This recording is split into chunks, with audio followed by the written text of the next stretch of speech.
This is the story of a man named Stanley.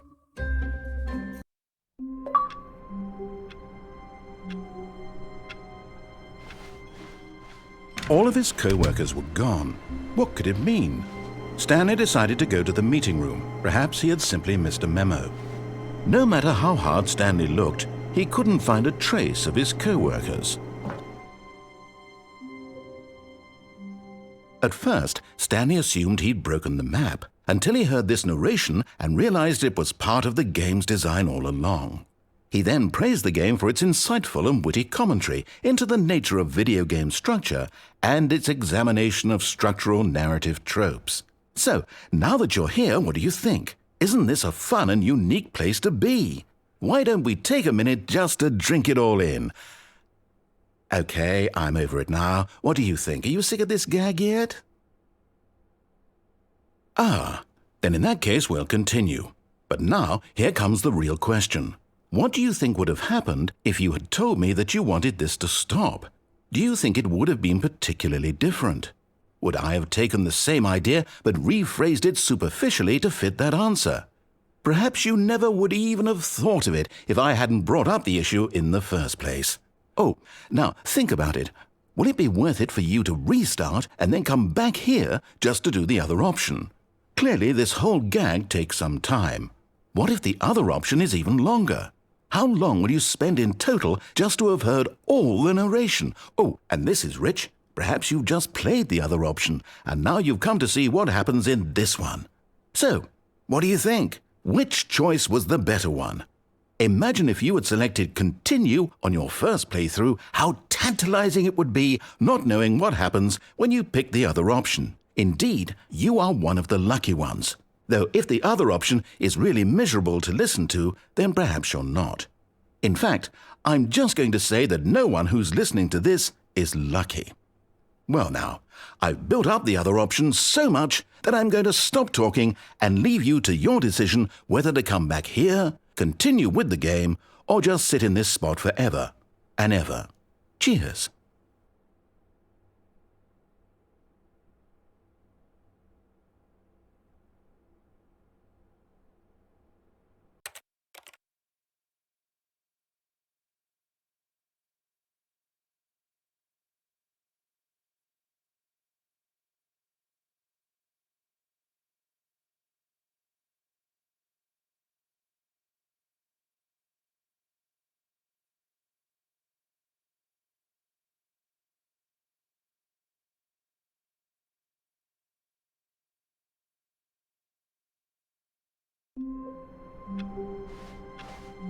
All of his co-workers were gone. What could it mean? Stanley decided to go to the meeting room. Perhaps he had simply missed a memo.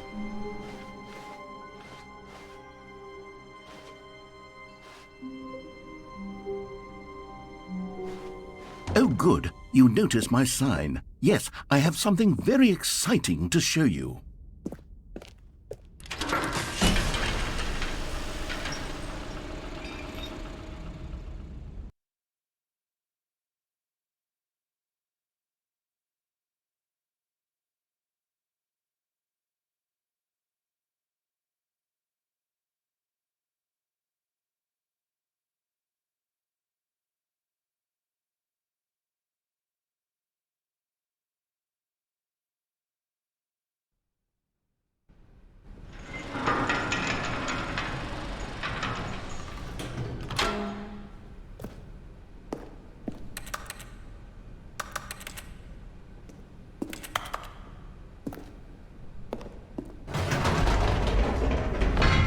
You see, Stanley, I've been reflecting on the Stanley Parable and about how roundly disappointing this ultra-deluxe version has turned out to be. The original Stanley Parable was a landmark, and any new content for it should live up to that legacy. So forget this ultra-deluxe nonsense. I say we take it one step even further. Which is why I'm very proud to announce for the first time ever, the Stanley Parable 2.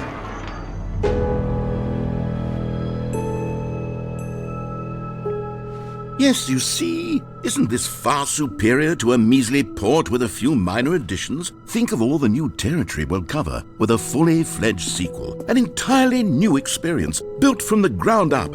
Why, there are so many possibilities. It could go in so many different directions. This is what fans have truly been asking for.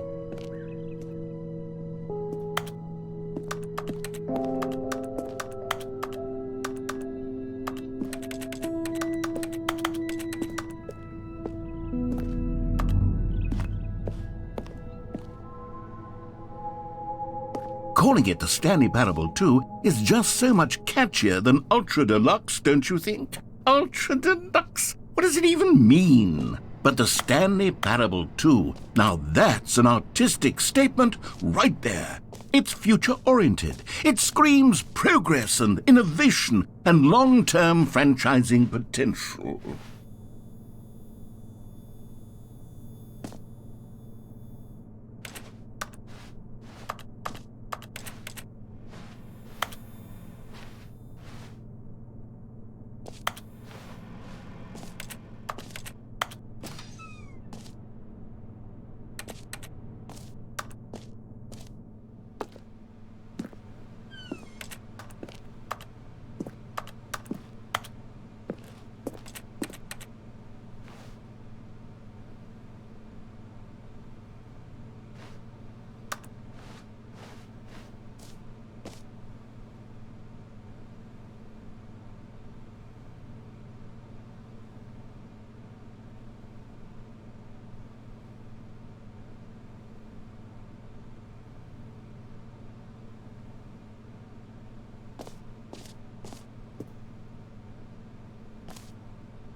Now, to be clear, I haven't quite nailed down what exactly the Stanley Parable 2 is going to be, but let's take a look at some of the features I've been developing for it.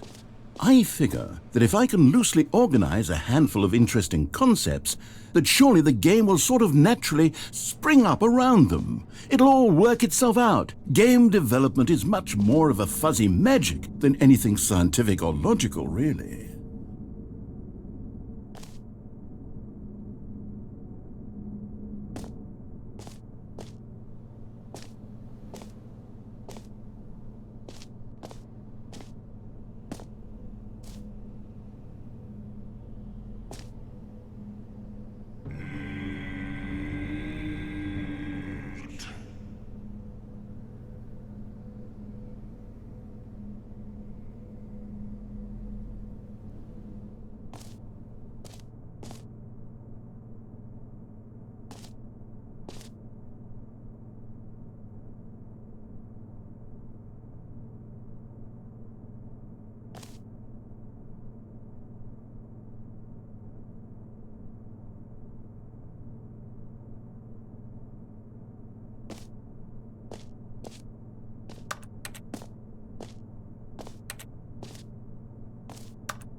Here we are. Go on, try out some of the new features.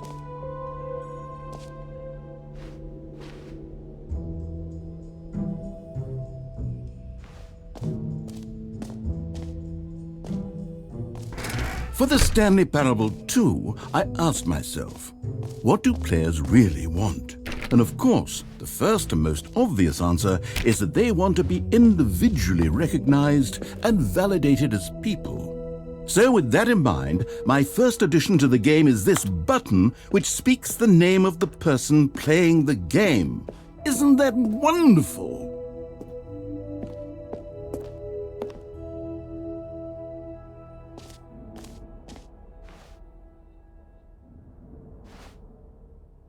Jim. Sorry, I should have clarified. Right now, the button only says the name Jim. But of course, in the final game, this button will say your name, whatever name that is. Here, let's have you role-play as Jim to really simulate the full experience of this feature. Just play along. I promise you'll love it. Okay, here we go. Let's take a deep breath, clear your mind, forget whoever you are, and simply become a person named Jim.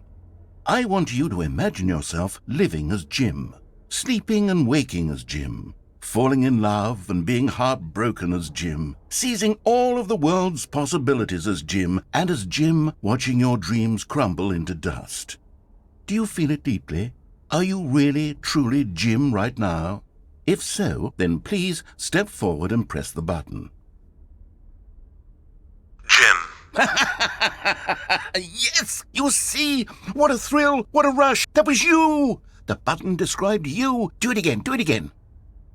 Jim. Oh, it hits even harder the second time. If this were the only new feature in the Stanley Parable 2, it would still be worth the money. Let's take a break from the Jim button. I'm too emotionally drained from all of this personal validation.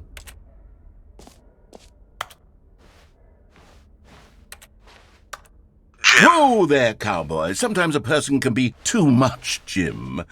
I'm putting the Jim button away. Otherwise, soon you'll start to lose all sense of who you actually are. Jim.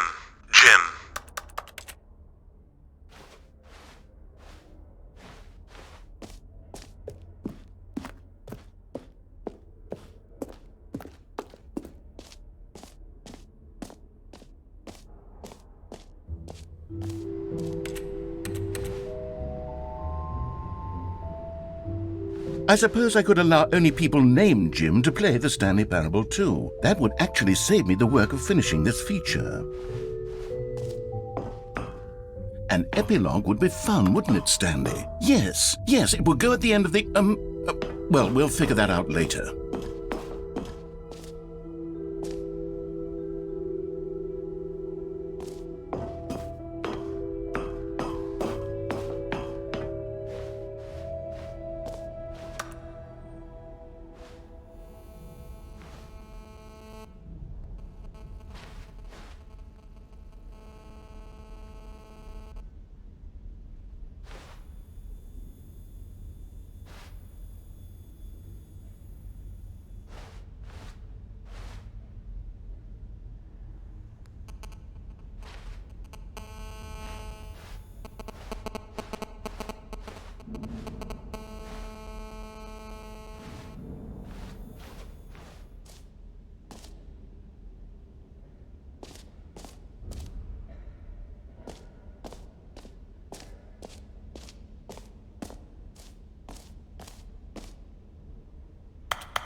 Okay, I'll be honest, I haven't yet decided on this one.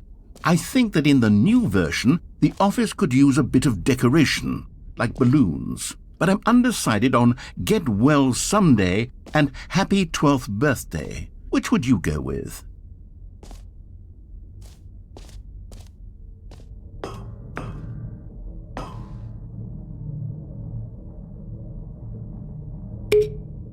You know, sometimes when you solicit another person's opinion, it makes you realize that you knew which one you actually really wanted all along. Get well someday it is.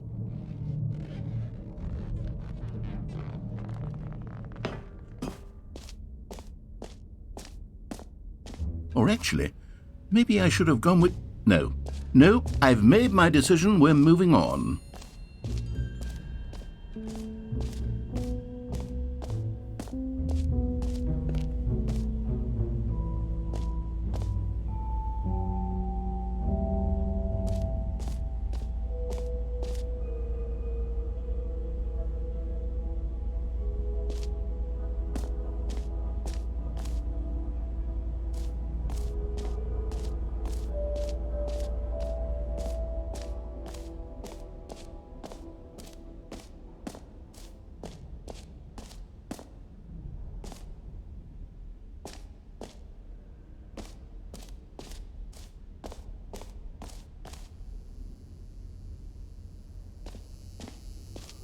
Now here's something special. You remember that broken test achievement that got left in the game on accident? Well, I'm developing a technology to simply give you the achievement. Yes, you see, you'll come to this lever, and when you pull it, the achievement will be given to you. It's as simple as that.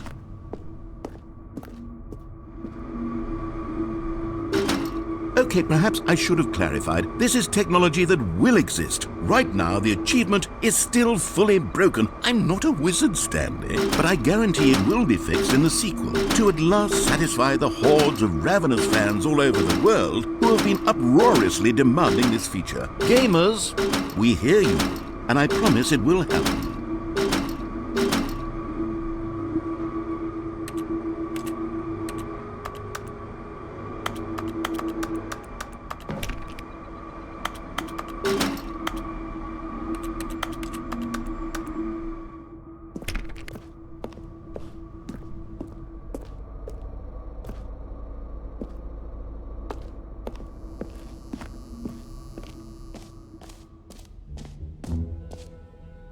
What else? What other exhibits haven't we seen yet?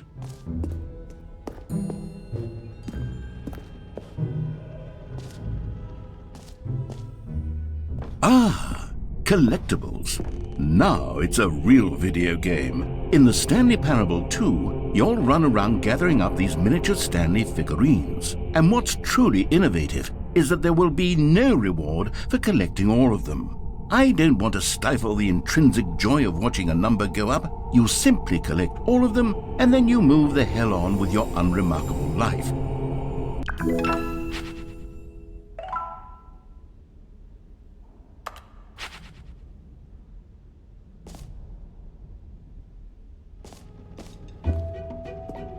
God, it really is the worst when you collect everything in a video game and then they give you a big fancy reward for it. Absolutely tragic.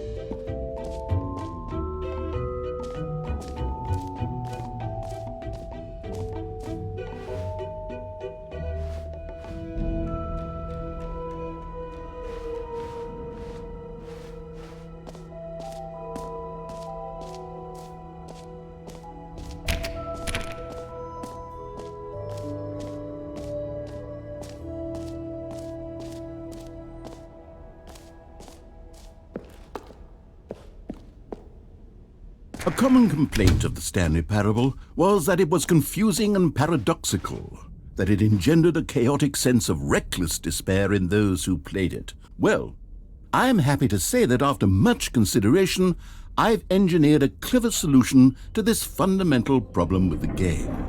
It's the Stanley Parable Reassurance Bucket.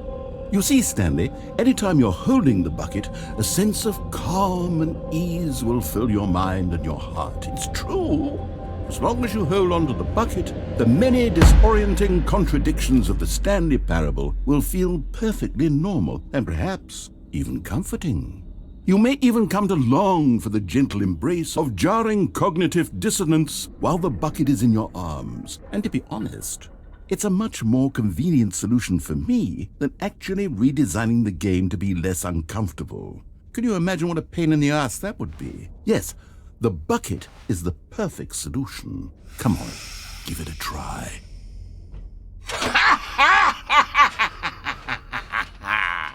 Can you feel it? The glow of comfort, even in the face of crushing despair, must already be sweeping through your body. And in fact, can I say that I do believe the bucket lends you an air of charisma as well? I think that just holding it has made you the slightest bit more attractive as a person. The benefits of the bucket seem to go on, don't they? All this and more await you in the Stanley Parable 2.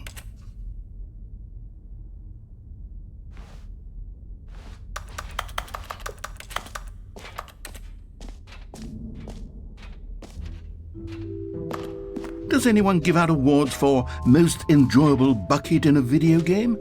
That really should be an award if it isn't already.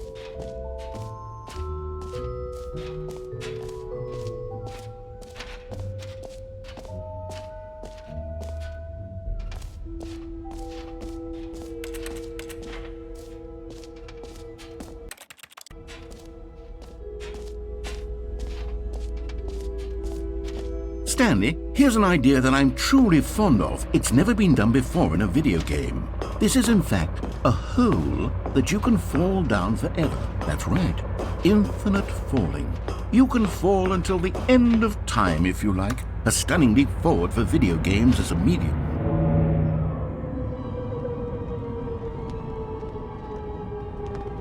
You see, isn't it wonderful? One of my more ingenious concoctions, if I do say so. Now then, since you've gotten to see the infinite hole, you can press the teleport button to pop back up to the top, and we can continue onward. Now, I don't mean to be a bummer, but I do recommend you use the teleport button to go back to the top. Maybe do it on the sooner rather than later spectrum of things.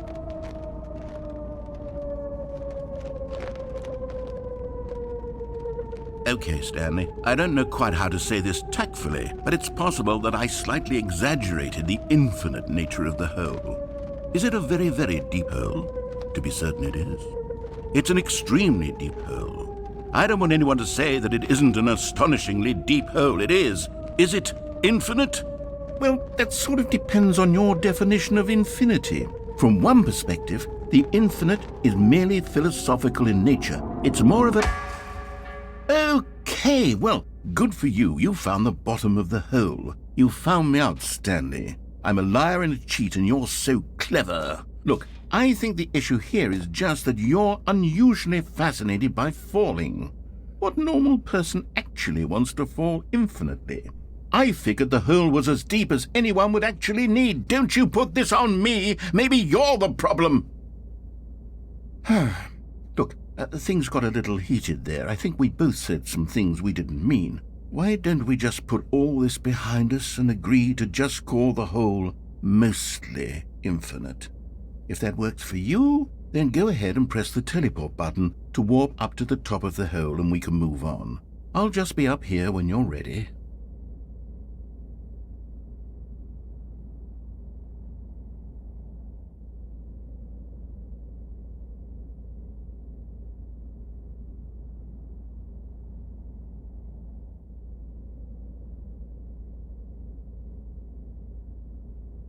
Great. Now, I'm very excited to show you even more of my ideas for the sequel. Oh, for heaven... You see, I was right. The problem is you. The problem is that you like holes too much. Not normal. A normal person would have said, yep, that's an infinite hole right there, goes on forever till the end of time. Don't need to see it all, but not you. Oh, no, no, no, no. You have a weird sort of... Oh... Did the hole seem even shorter to you this time? I couldn't help but feel like you spent a little less time in there than you did before. I mean, admittedly, I didn't make an infinite hole, but I didn't think it was that not infinite. Well, I suppose once again there's nothing to do here. If you decide you've had enough of the hole, you can hit the teleport button and come join me up above. Had enough? I'm positively thrilled. Gosh, how could I have guessed? You're back in the hole. If this starts to become a thing where... Wow. Okay. Yes. I'm starting to become extremely certain that the hole is not only not infinite, but that it's growing steadily less and less infinite.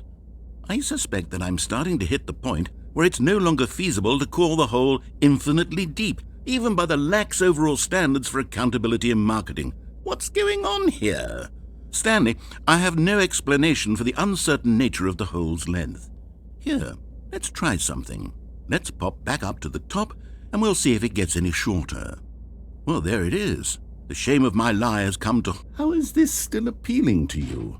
I know you're obsessed with holes, but at this depth, I just can't see this scratching the itch. Oh, who am I to judge? You just do whatever it is you're here to do and hit the teleport button when you're ready to move on. Is the, teleport button not working? You sure? Well, I mean, I really don't have an explanation. It was still nothing. Well, I suppose there is one thing I can do to fix this. I'm out.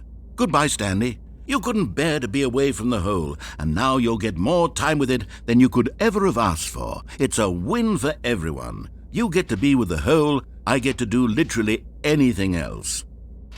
Take care, Stanley. I hope you and the hole have a wonderful rest of eternity together.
My head's stronger, now you're no longer using up this space of mine.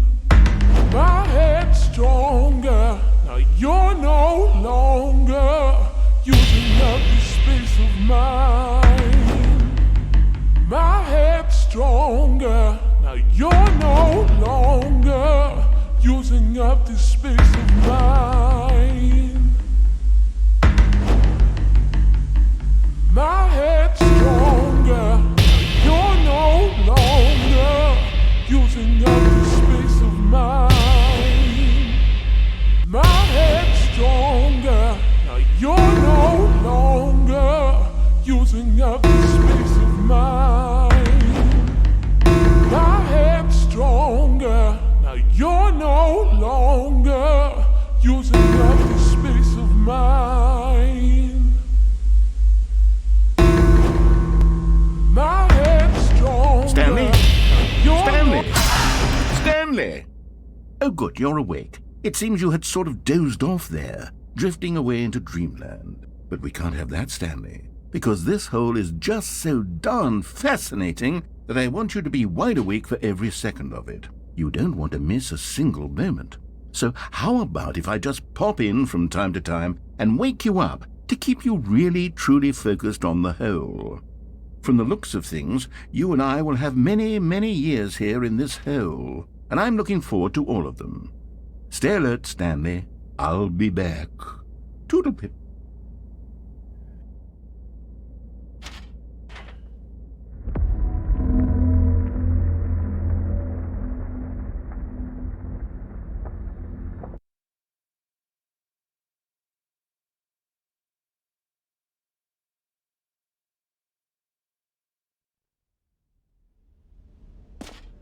Here we are. Go on, try out some of the new features.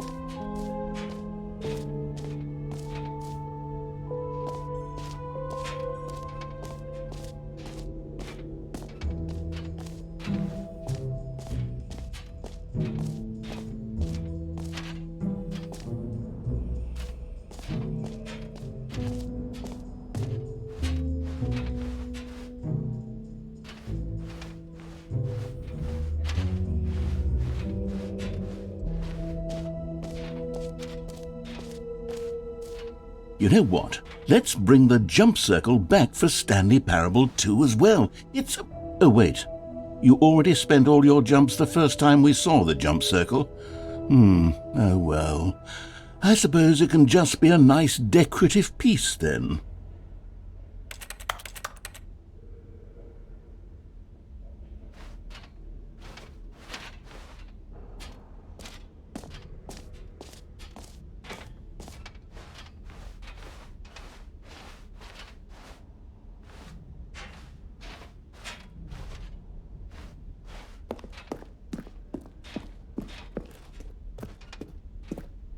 All right, have you seen everything you wanted to? Ready to move on now?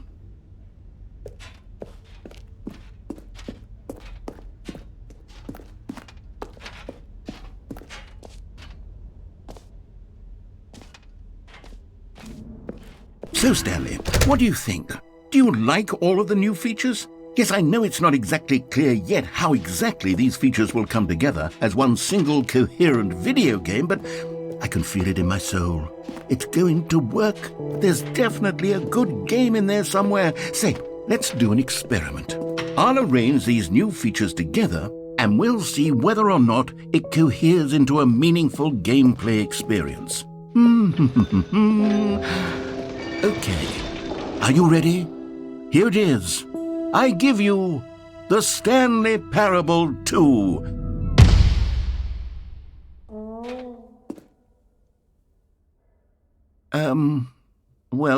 I mean, there's potential here, right? It's sort of... Okay, never mind. Hold on, let me do a different arrangement.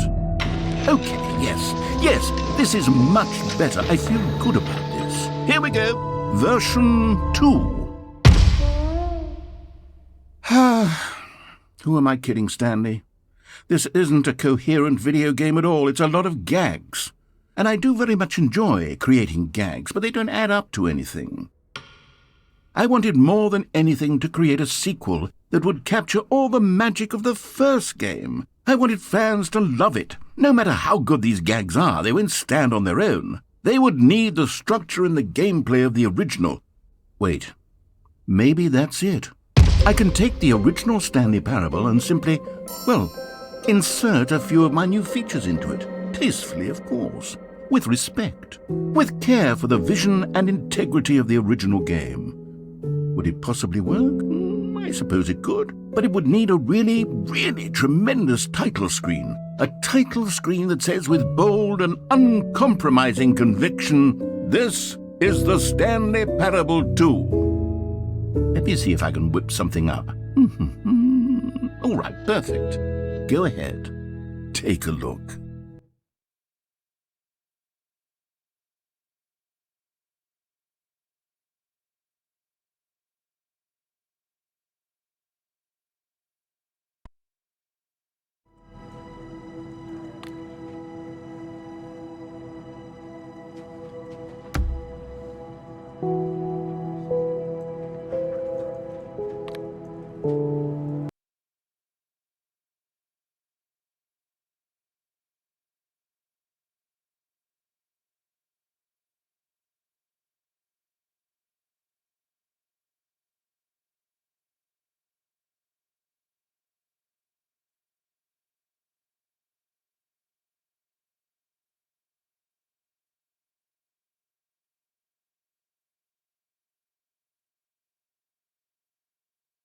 This is the story of a man named Stanley.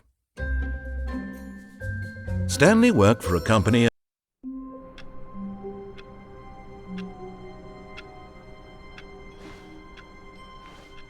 All of his co-workers were gone. What could it mean? Stanley decided to go to the meeting room. Perhaps he had simply missed a memo.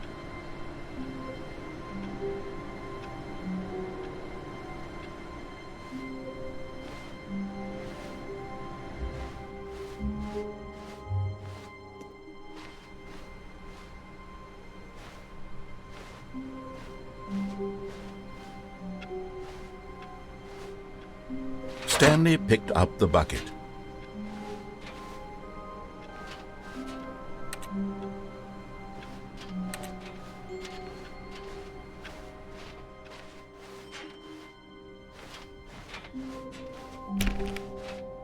Stanley clutched the bucket tightly to his chest and entered the door on his left.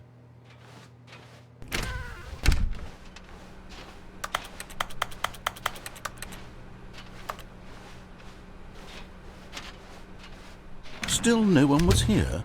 Stanley needed the bucket's warmth and comfort now more than ever. Perhaps his boss's office was where he'd find answers.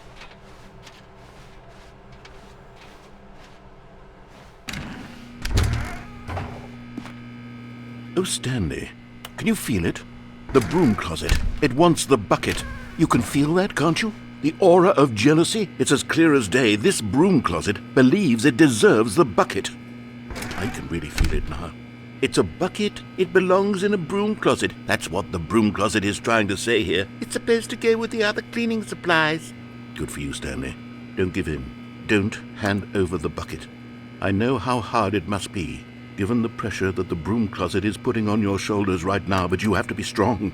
This is your bucket. This is your companion and lifelong friend. You can't hand it over. Oh, no. We're getting into name-calling now, it seems. Is this how low the broom closet has sunk, that it has to resort to this stream of petty insults simply in order to get you to hand over the bucket? Stanley, I never liked this broom closet for a variety of reasons, but even this is worse than I had imagined. And wait, now the broom closet has the gall to imply that you and the bucket are not truly deep and lost. Coming to a staircase, Stanley and the bucket walked upstairs to the boss's office.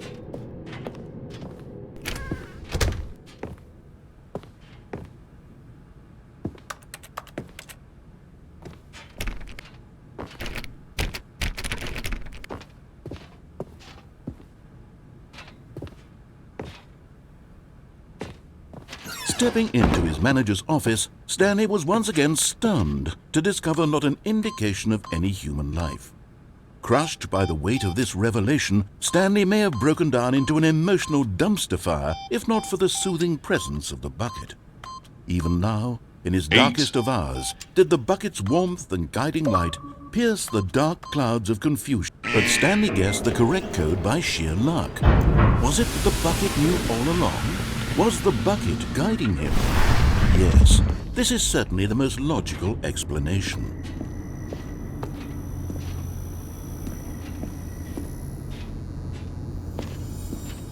You found one of them. One of the miniature Stanley figurines. Remember, no reward for collecting all of these, only the intrinsic pleasure of a job well done. You can't buy that sort of happiness, Stanley. God knows I've tried. So, I implore you to savor each and every moment you come across one of these beautiful figurines.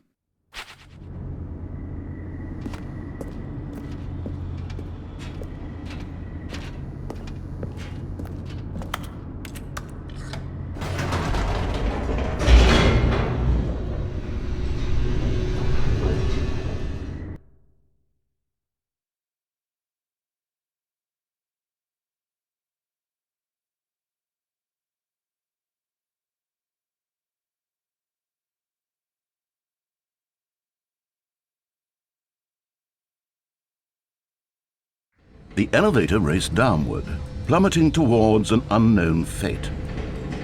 It would be all Stanley could do to keep himself together, if not for the bucket.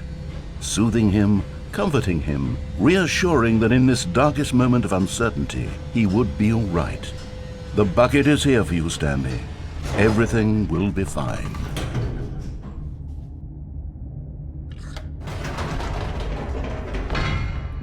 Wait, Stanley said to the bucket. Can we go back up? When I was pressing those keypad buttons, there was something very intriguing about the number 3. I want to go back so I can try pressing the number 3 again. bucket said nothing.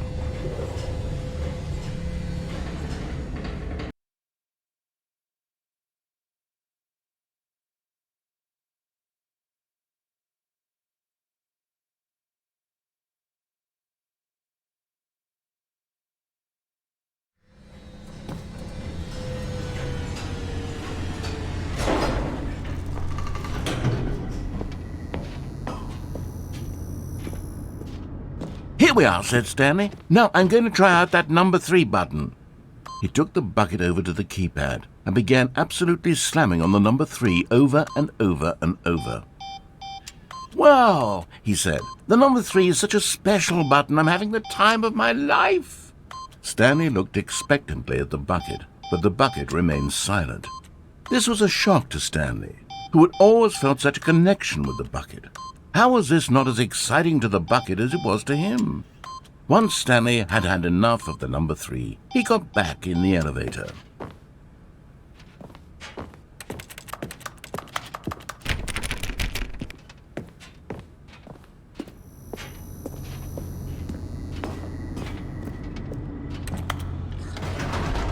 Perhaps the bucket had missed something.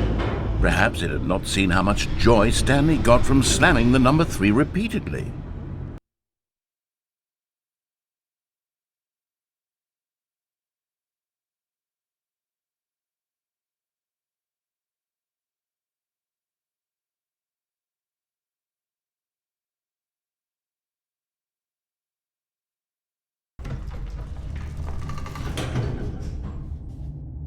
A hint of regret nagged in the back of Stanley's mind.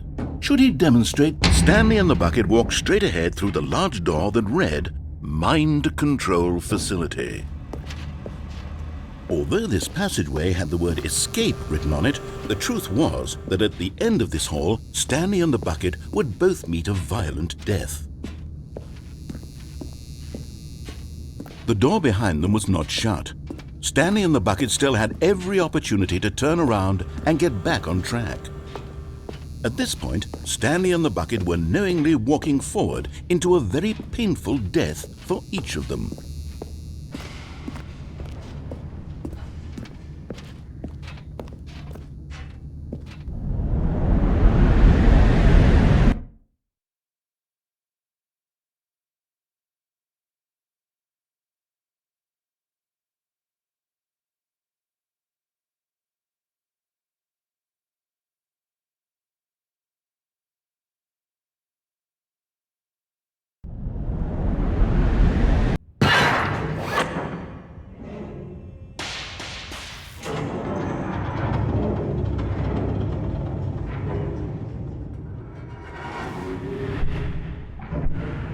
As the machine whirred into motion and Stanley and the bucket inched closer to their demise, Stanley reflected on how meaningless the bucket's warmth and comfort had turned out to be.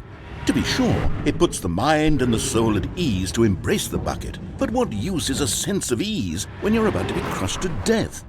This is what Stanley thought to himself, and he sort of kicked himself for wasting so much time carrying a bucket everywhere. Farewell, Stanley.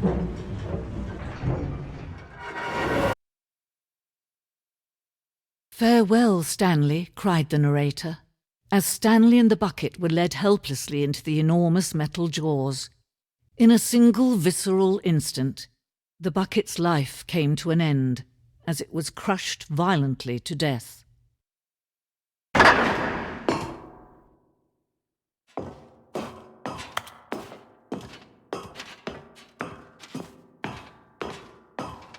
It was a shame, the death of such a magnificent bucket. It's true that all buckets are radiant in their own way, but this one stood above the rest. It was a glorious bucket to behold.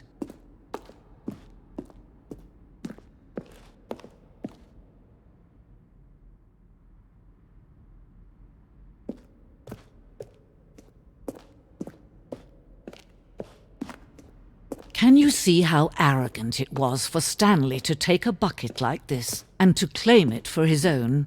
Can you see the hubris that blinded him? Can you see that the bucket is far more noble than Stanley will ever be in his short life?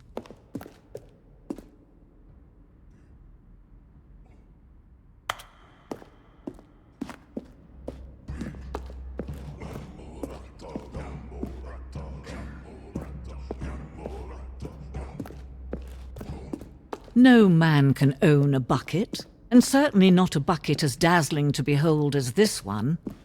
It is man who should kneel before the bucket.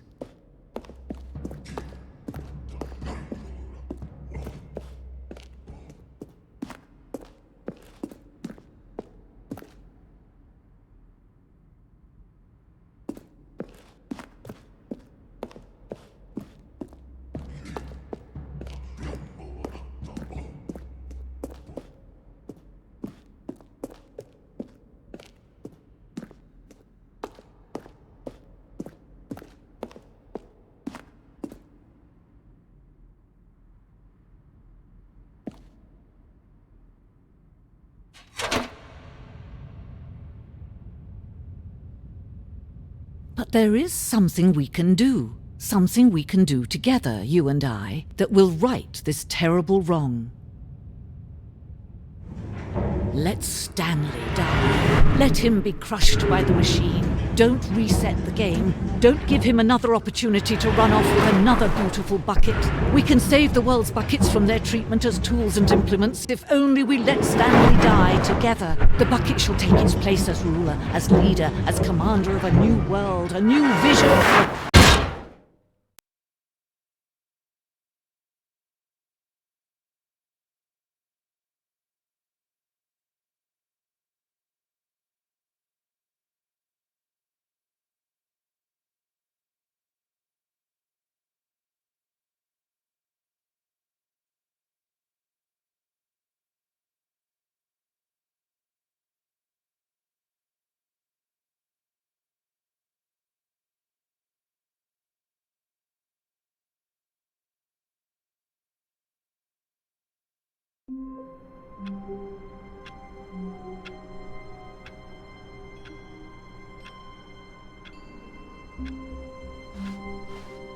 All of his co-workers were gone.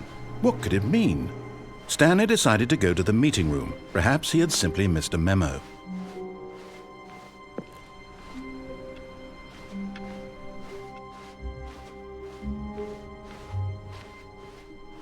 When Stanley came to a set of 2 open doors, he entered the door on his left.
Coming to a staircase, Stanley walked upstairs to his boss's office.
Another miniature Stanley figurine. This, there really must be a snappier name for these things. What about mini-stands? Stanley figs? What about Stanlerines? Yes, I think I like that. Another Stanlerine under your belt.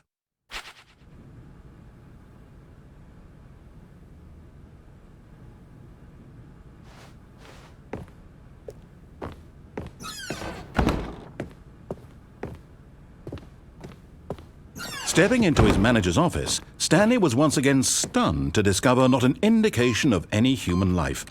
Shocked, Stanley was in such a rush to get through the story as quickly as possible, he didn't even have a single minute to just let the narrator talk. That kind of anxiety isn't healthy, so he relaxed for a few moments with some calming New Age music.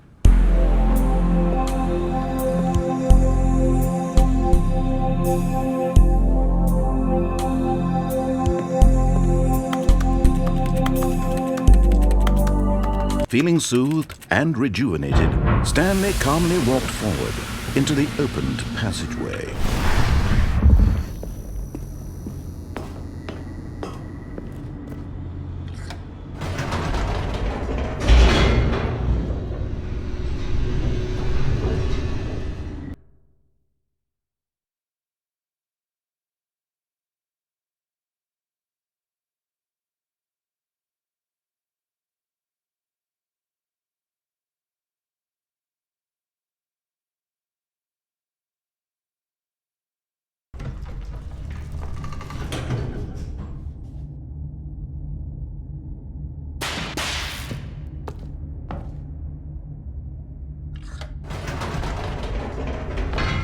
Whoops, nope, never mind. Stanley actually got back into the elevator and went back up. Silly me.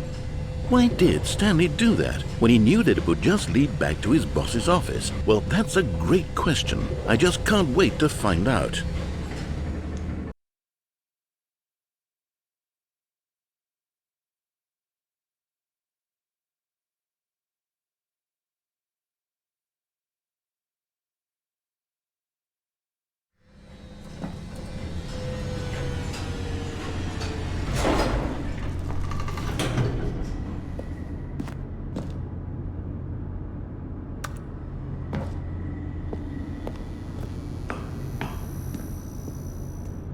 Here we are, Stanley. It's your boss's office. Exactly the way it was before you got onto the elevator. It's still just exactly what it is.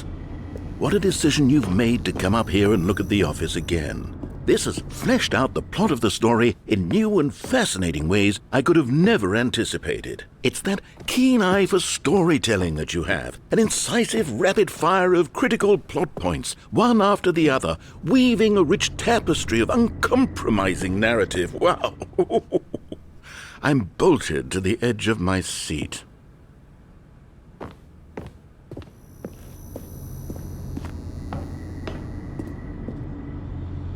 Incredible. Now he's getting back into the elevator and going down again. Ladies and gentlemen, how does he keep coming up with all of this?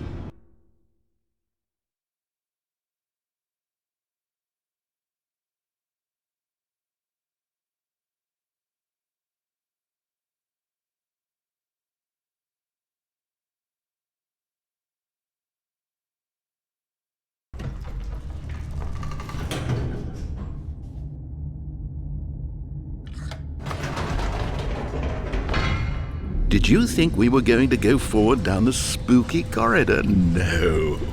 It's time once again to go back up in the elevator. I can't even begin to grapple with what might be up there. Is it the boss's office again? Or what if it's the boss's office this time? The suspense is killing me.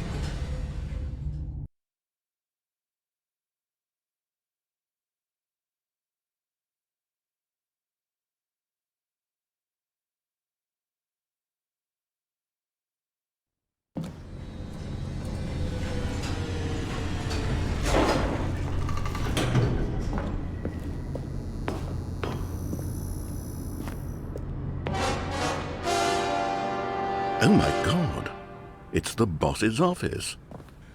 This absolutely changes everything for me. Give me a time out here for a minute while I process this. Okay,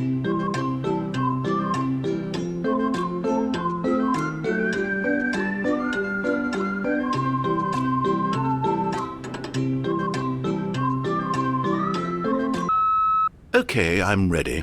I'm prepared to embrace this stunning revelation and to move forward with... No! No, wait! No! I need more time to process.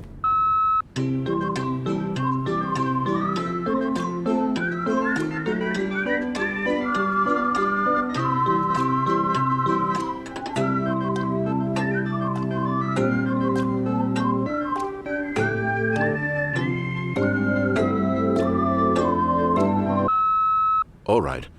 I have fully come to terms with it. I have made space in my worldview for this astonishing new reality. As before, I turned to your Of course. Going back down in the elevator. How did I not anticipate it? I mean, sure, now it's obvious, but you have to understand that 30 seconds ago, this kind of thing had never been attempted before. I had no frame of reference to even anticipate it. That's just how revelatory Stanley's decision-making is, a breath of fresh air in a landscape of storytelling that has grown stale and repetitive.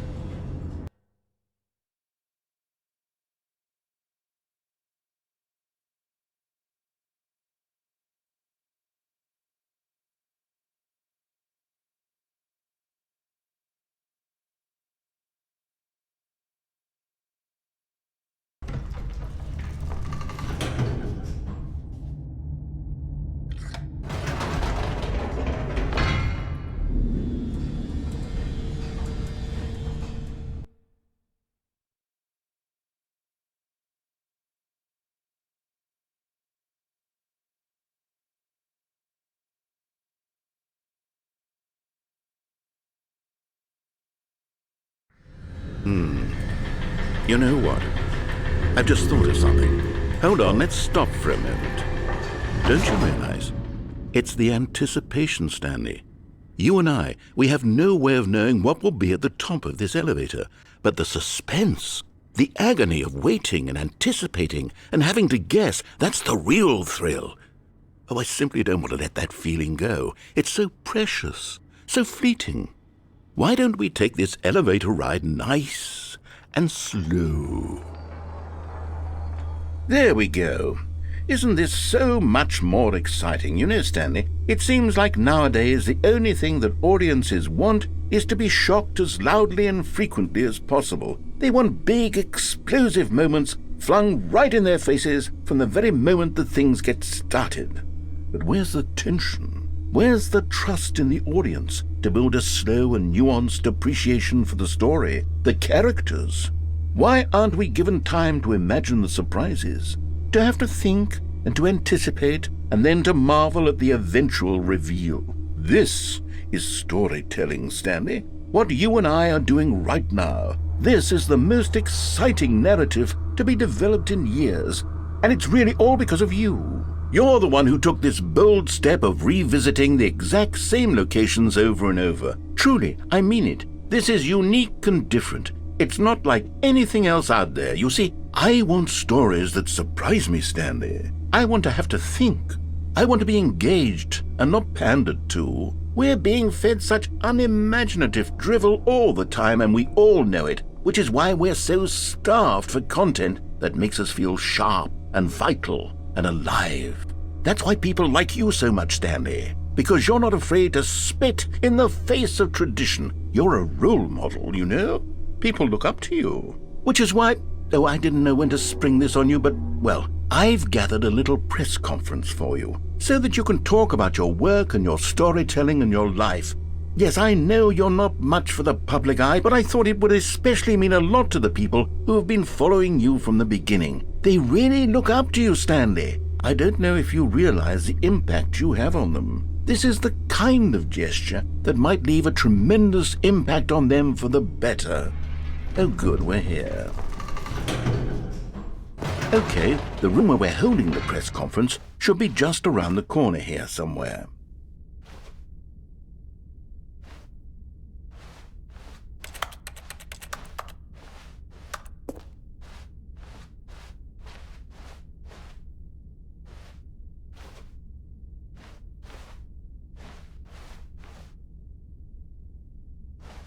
Ah, yes, here it is, just through this door.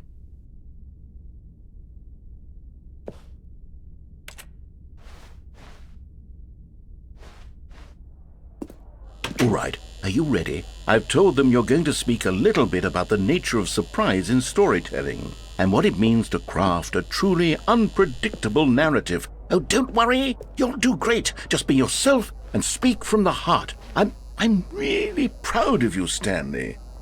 Okay, it looks like they're ready for you. Go get 'em.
All of his co-workers were gone.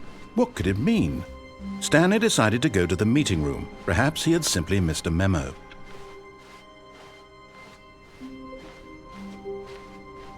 When Stanley came to a set of 2 open doors, he entered the door on his left.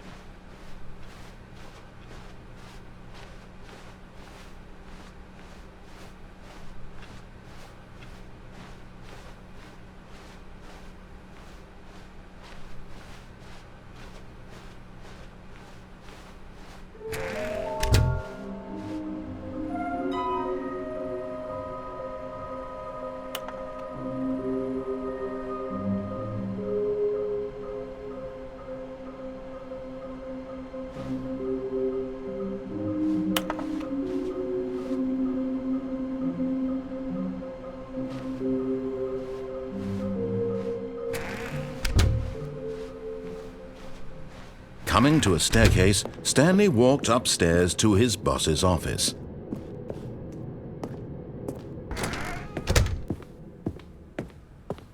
Okay, I think we all know the drill by now. Blah, blah, blah. Dark secrets, the keypad, Stanley pushes some buttons. Oh, hey, look, it's a new passageway.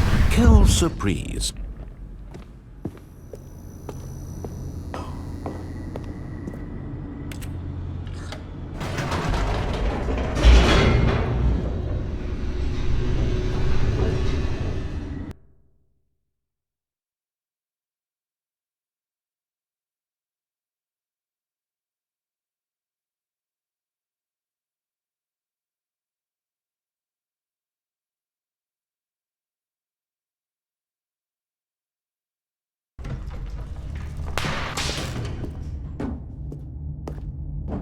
Stanley walked straight ahead through the large door that read Mind Control Facility.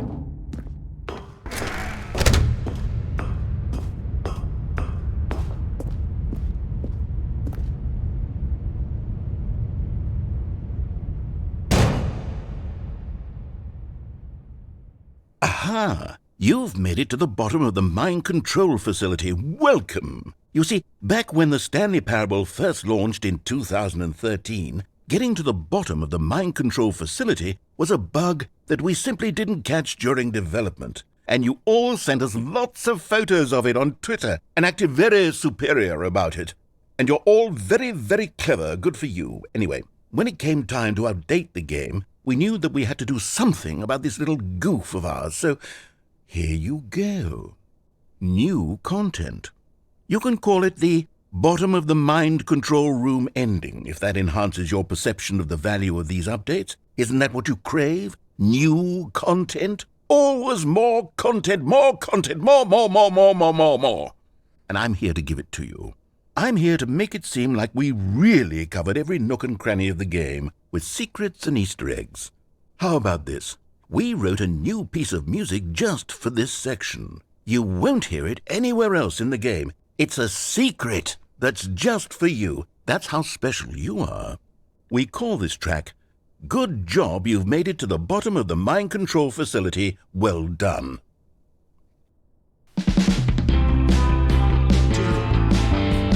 Good job, you did it. Good job. 3, 2, 1. Good job, you made it to the bottom of the mind control facility. You jumped on the catwalk. You should have been careful. You should have been careful. It used to be a bug, but now it's an ending. Now it's an ending. I believe in you. I believe in your ability to cross this barrier and chase your dreams. But railings don't mean anything. Good job, you did it. Good job, you did it. Good job, you did it. Good job, you did it. Good job, you did it. Good job, you did it. Good job, you did it. Good job, you did it. Good job, you did it. Good job, you did it.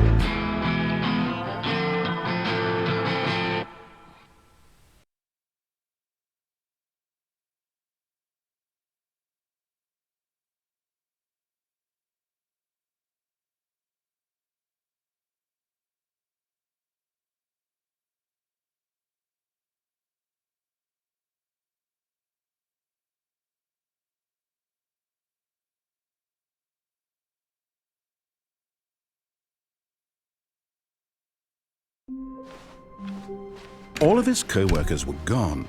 What could it mean? Stanley decided to go to the meeting room. Perhaps he had simply missed a memo.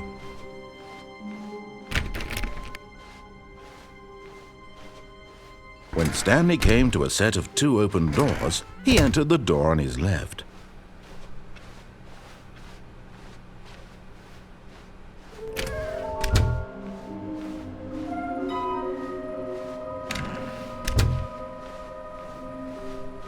Coming to a staircase, Stanley walked upstairs to his boss's office.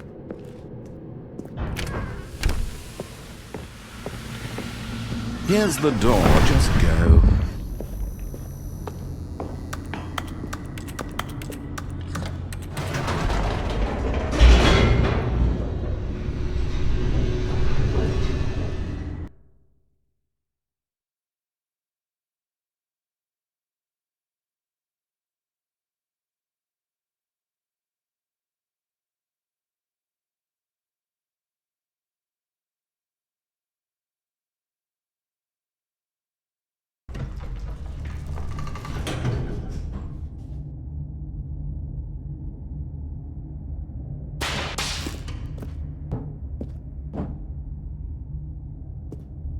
Stanley walked straight ahead through the large door that read Mind Control Facility.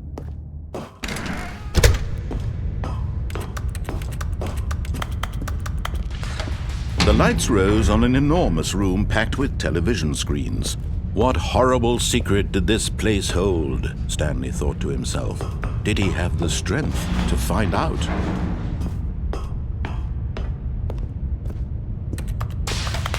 Now the monitors jumped to life, their true nature revealed. Each bore the number of an employee in the building, Stanley's co-workers. The lives of so many individuals reduced to images on a screen, and Stanley, one of them, eternally monitored in this place where freedom meant nothing.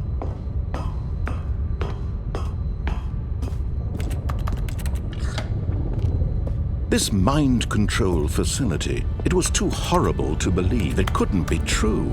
Had Stanley really been under someone's control all this time? Was this the only reason he was happy with his boring job? That his emotions had been manipulated to accept it blindly? No, he refused to believe it. He couldn't accept it. His own life in someone else's control? Never! It was unthinkable, wasn't it? Was it even possible? Had he truly spent his entire life utterly blind to the world? But here was the proof. The heart of the operation. Controls labeled with emotions. Happy or sad or content. Walking, eating, working. All of it monitored and commanded from this very place. And as the cold reality of his past began to sink in, Stanley decided that this machinery would... Oh, Stanley, you didn't just activate the controls, did you? After they kept you enslaved all these years, you go and you try to take control of the machine for yourself. Is that what you wanted? Control? Oh, Stanley, I applaud your effort, I really do. But you need to understand, there's only so much that machine can do. You were supposed to let it go, turn the controls off, and leave. If you want to throw my story off track, you're going to have to do much better than that. I'm afraid you don't have nearly the power you think you do. For example, and I believe you'll find this pertinent, Stanley suddenly realized he had just initiated the network's emergency detonation system. In the event that this machine is activated without proper DNA identification, nuclear detonators are set to explode, eliminating the entire complex. How long until detonation then? Let's say, 2 minutes. Ah, now this is making things a little more fun, isn't it, Stanley? It's your time to shine. You are the star. It's your story now. Shape it to your heart's desires. Oh, this is much better than what I had in mind. What a shame we have so little time left to enjoy it. Mere moments until the bomb goes off. But what precious moments each one of them is. More time to talk about you, about me, where we're going. What all this means, I barely know where to start. What's that? You'd like to know where your co-workers are? A moment of solace before you're obliterated? All right, I'm in a good mood. You're gonna die anyway. I'll tell you exactly what happened to them. I erased them. I turned off the machine. I set you free. Of course, that was merely in this instance of the story. Sometimes when I tell it, I simply let you sit there in your office forever, pushing buttons endlessly and then dying alone. Other times, I let the office sink into the ground, swallowing everyone inside, or I let it burn to a crisp. I have to say this, though, this version of events has been rather amusing. Watching you try to make sense of everything and take back the control wrested away from you, it's quite rich. I almost hate to see it go. But I'm sure whatever I come up with on the next go-around will be even better. My goodness, only 34 seconds left. But I'm enjoying this so much. You know what? To hell with it. I'm going to put some extra time on the clock. Why not? These are precious additional seconds, Stanley. Time doesn't grow on trees. Oh dear me, what's the matter, Stanley?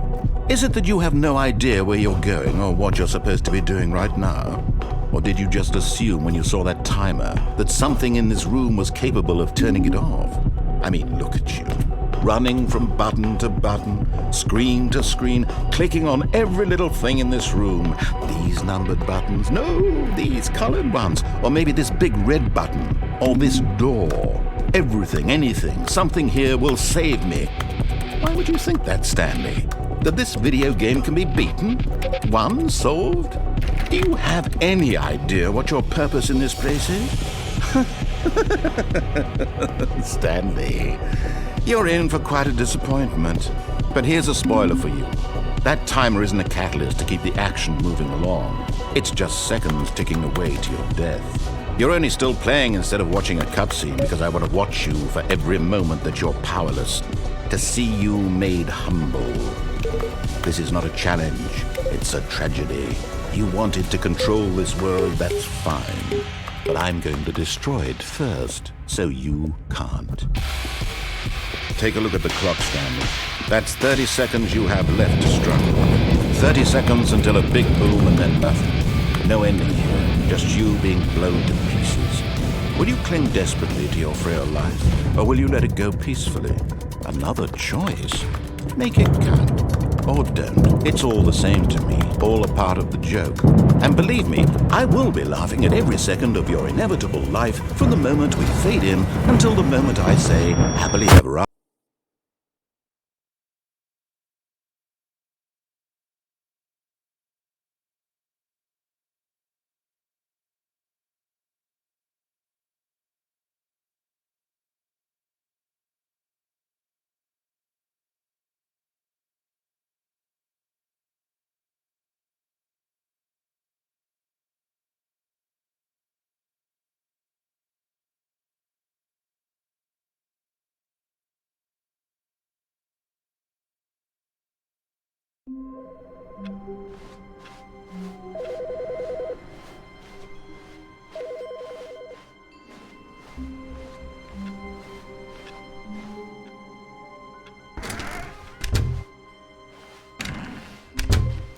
Oh, and I guess this is where Stanley felt he needed to be right now, in this little hallway. Here, with no distractions, to study room 417. Not to actually enter it. No. That would be far too forward. Stanley wanted to know it from the outside. To see it not just with his eyes, but with his heart. He would know room 417 as no man or woman had ever known an office before. That ladder over there. Oh, and that little picture of a horizon or something. It's all just a never-ending parade of joy for Stanley.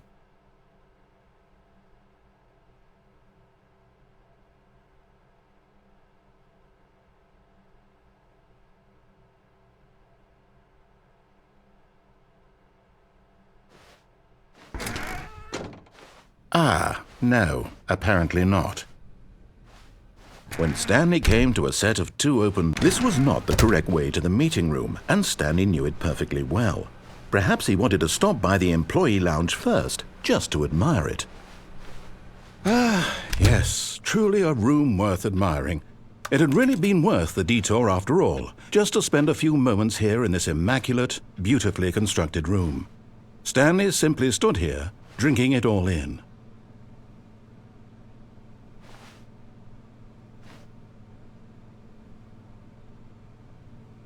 Yes, really worth it being here in the room. A room so utterly captivating that, but eager to get back to business, Stanley took the first open door on his left. Stanley was so bad at following directions, it's incredible he wasn't fired years ago.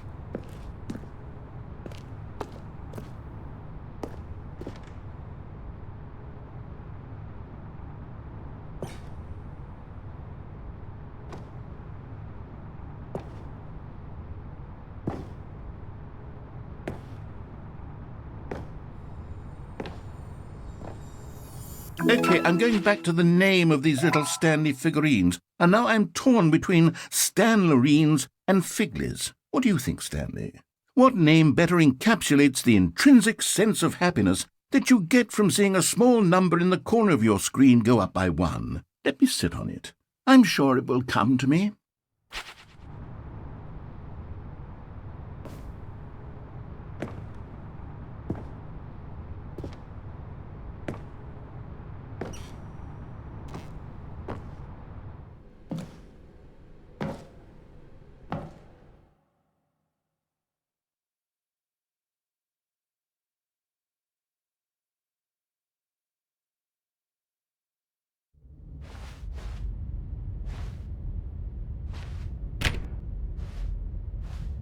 Stanley had now gotten himself so far off the beaten path that it seemed the office had begun. So far off the beaten path that it seemed the office had begun. So far off the beaten path that it seemed the office had begun. So far off the beaten path that it seemed the office had begun. So far off the beaten path that it seemed the office had begun. So far off the beaten path that it seemed the office had begun. So far off the beaten path that it seemed the office had begun. So far off the beaten path that it seemed the office had begun. So far off the beaten path that it seemed the office. You didn't think I was actually just a recording, did you?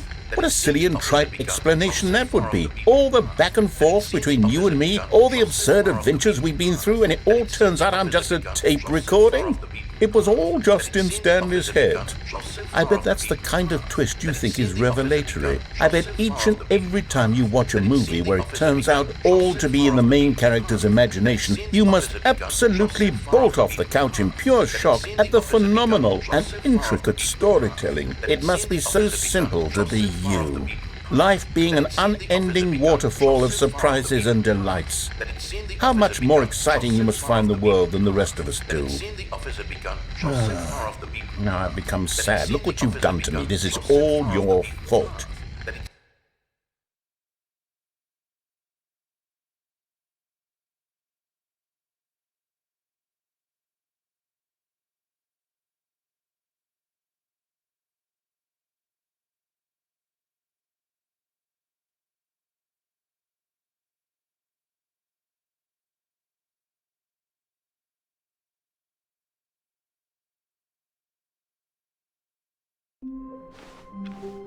All of his co-workers were gone.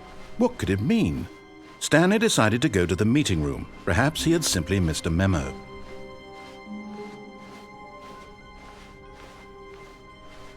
When Stanley came to a set of 2 open doors, he entered the door on his left.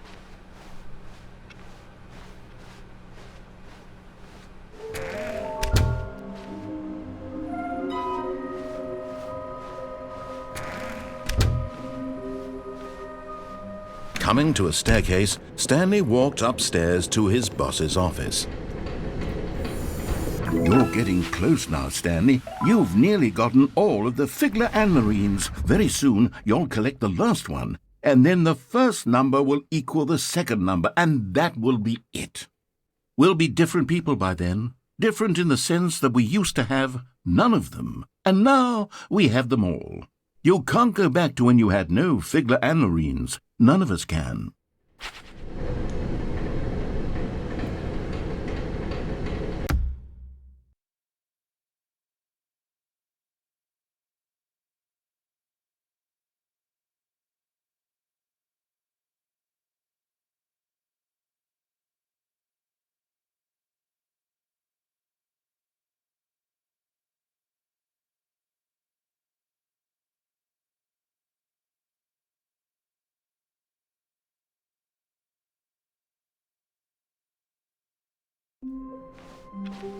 I can't wait to tell this story to my co-workers, Stanley thought. How amusing they'll find it. Oh, won't we all just laugh and laugh at the time I thought everyone had gone missing. When Stanley came to a set of 2 open, this was not the correct way to the meeting room, and Stanley knew it perfectly well. Perhaps he wanted to stop by the employee lounge first, just to admire it. Wow, yes, this room. But eager to get back to business, Stanley took the first open door on his left. Stanley was so bad at following directions, it's incredible he wasn't fired years ago.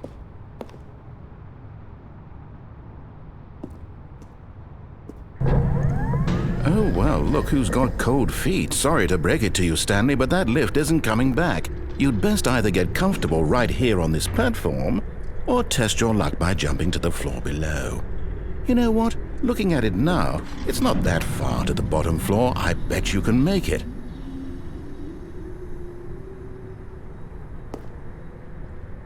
Come on. I'm sure you'll survive the jump. Don't tell me you're scared. That's not the Stanley I know. Do it! Do it! Do it! Do it! Do it! Do it! Do it! Whoops. Looks like I was wrong. How clumsy of me.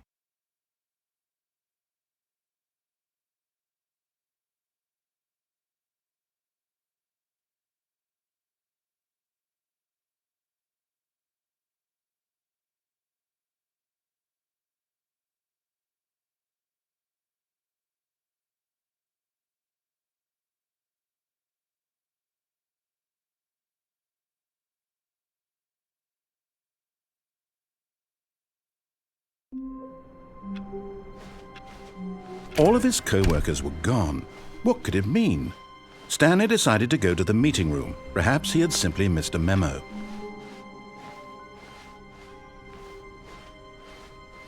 When Stanley came to a set of two open, this was not the correct way to the meeting room, and Stanley knew it perfectly well. Perhaps he wanted to stop by the employee lounge first, just to admire it. The lounge was sublime, a work of art. But eager to get back to business, Stanley took the first open door on his left. Stanley was so bad at following directions, it's incredible he wasn't fired years ago. But in his eagerness to prove that he is in control of the story and no one gets to tell him what to do, Stanley leapt from the platform and plunged to his death. Good job, Stanley. Everyone thinks you are very powerful.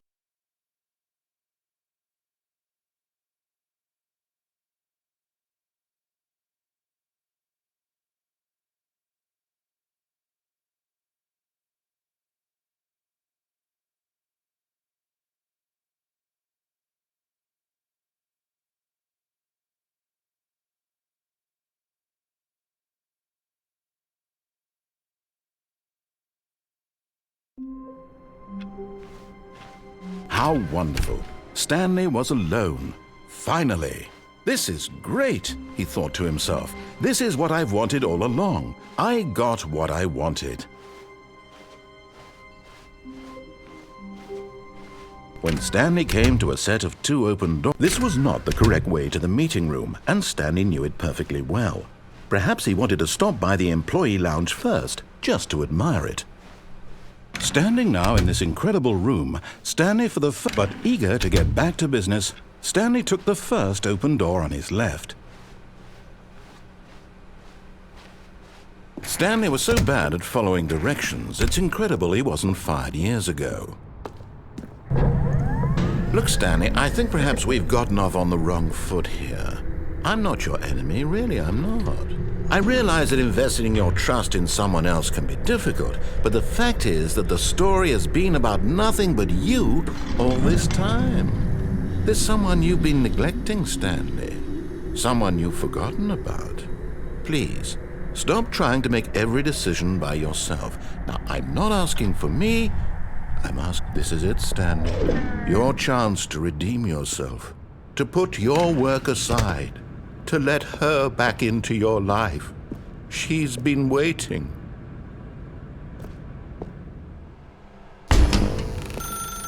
That's her, Stanley. You need to be the one to do this, to reach out to her. If you can truly place your faith in another, then pick up the phone.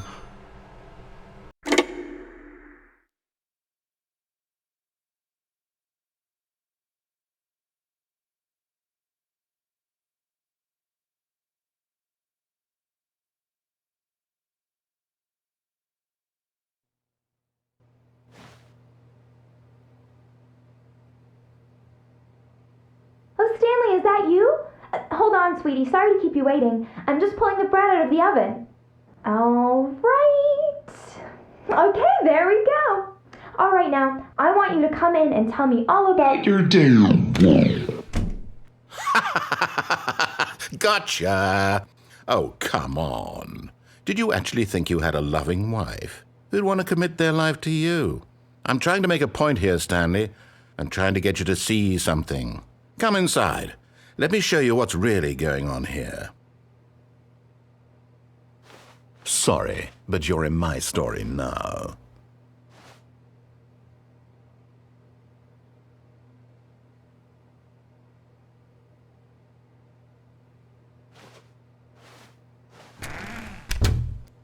This is a very sad story about the death of a man named Stanley.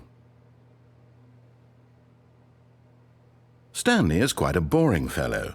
He has a job that demands nothing of him, and every button that he pushes is a reminder of the inconsequential nature of his existence.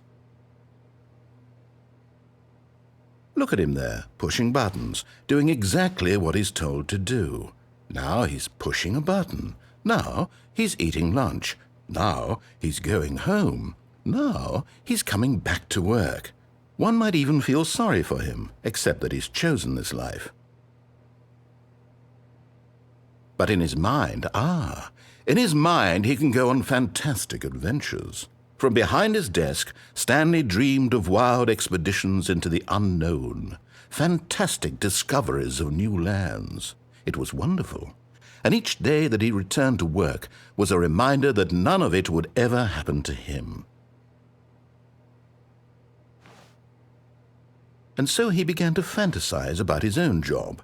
First, he imagined that one day while at work, he stepped up from his desk to realize that all of his co-workers, his boss, everyone in the building had suddenly vanished off the face of the earth.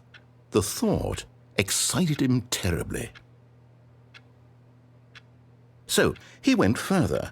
He imagined that he came to 2 open doors and that he could go through either. At last, choice. It barely even mattered what lay behind each door. The mere thought that his decisions would mean something was almost too wonderful to behold. As he wandered through this fantasy world, he began to fill it with many possible paths and destinations. Down one path lay an enormous round room with monitors and mind controls. And down another was a yellow line that weaved in many directions, and down another was a game with a baby. And he called it the Stanley Parable. It was such a wonderful fantasy, and so in his head he relived it again, and then again, and again, over and over, wishing beyond hope that it would never end, that he might always feel this free. Surely there's an answer down some new path, mustn't there be? Perhaps if he played just one more time. But there is no answer. How could there possibly be? In reality, all he's doing is pushing the same buttons he always has. Nothing has changed.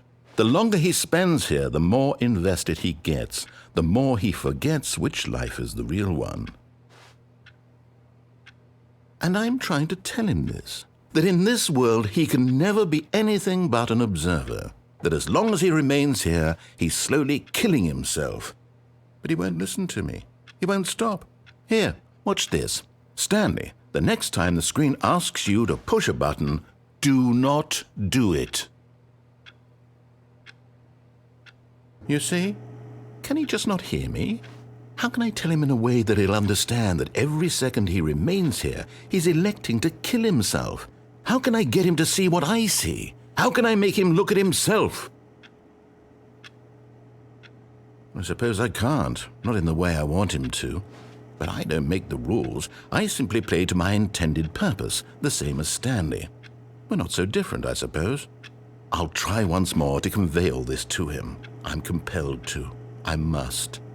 Perhaps, well, maybe this time he'll see. Maybe this time. And I tried again, and Stanley pushed a button.